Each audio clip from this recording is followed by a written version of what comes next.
For centuries, they were the ultimate symbols of power.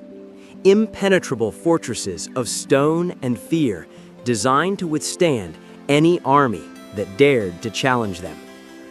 This is the medieval castle. We see them today as fairy tale ruins, but we've forgotten what they truly were. Perfectly engineered killing machines. Every wall, every tower, every staircase was designed with one purpose in mind: to crush an attacking army. How did these fortresses turn stone and wood into an almost unbreakable defense?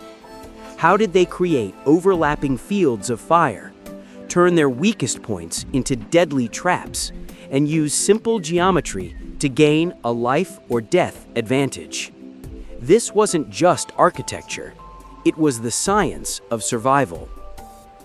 The first and most important rule of castle design is defense in depth. A novice builds one big wall. A master builds layers. The greatest castles were not designed like an eggshell, but like an onion. An attacking army would first have to cross a wide-open killing field, completely exposed to archers. Then they would face the moat, a ditch that was either filled with water or sharpened stakes, making it impossible to wheel siege towers to the wall. If they survived that, they would face the first outer wall. And if by some miracle they breached it, they wouldn't find victory. They'd find themselves trapped in a narrow, confined space between the outer and inner walls, the outer bailey. Here, they were sitting ducks, surrounded and fired upon from the much higher, much stronger inner wall. Every layer was a new death trap.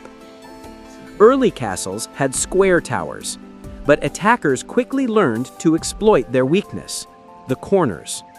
These created blind spots where soldiers could hide, and the sharp edges were vulnerable to being smashed by trebuchets. The solution was a geometric revolution: round towers. A round tower has no corners, eliminating all blind spots for the defenders. Projectiles from catapults and trebuchets were far more likely to glance off the curved surface rather than shatter it. The walls themselves were masterpieces of tactical design. The iconic sawtooth pattern at the top is called crenellation.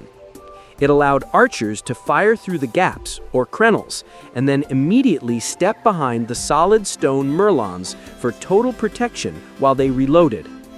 The base of the walls were often sloped, a feature called a batter, which made them incredibly difficult to scale with ladders, and would even cause attackers' projectiles to ricochet upwards.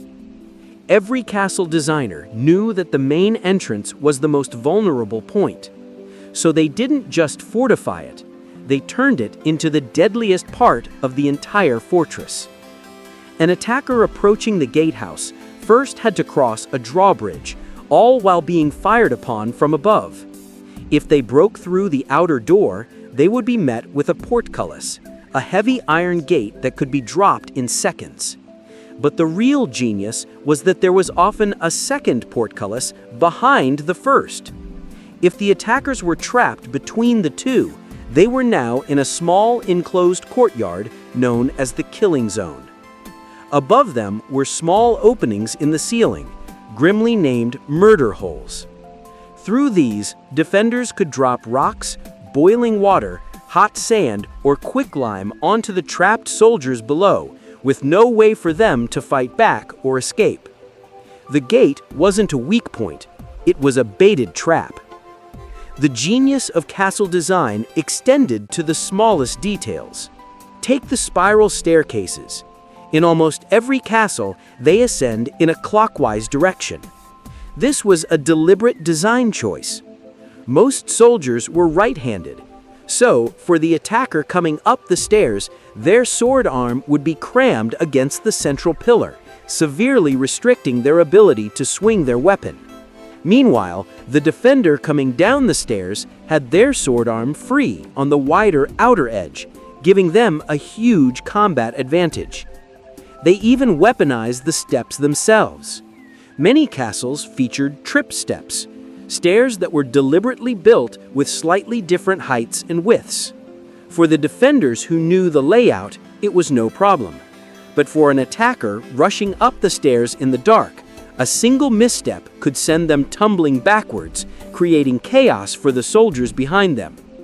The age of castles came to an end with the rise of a single invention: the cannon. Its power could shatter even the thickest stone walls, rendering the castle obsolete as a military fortress. Yet their design principles have never disappeared. Layered defenses, controlling choke points, and creating tactical advantages through architecture are ideas still used in military strategy and even cybersecurity today. They stand now not as weapons of war, but as symbols of a brutal and ingenious past. A reminder that for centuries, the safest place on Earth was a home designed to be a perfect, unbreakable, killing machine.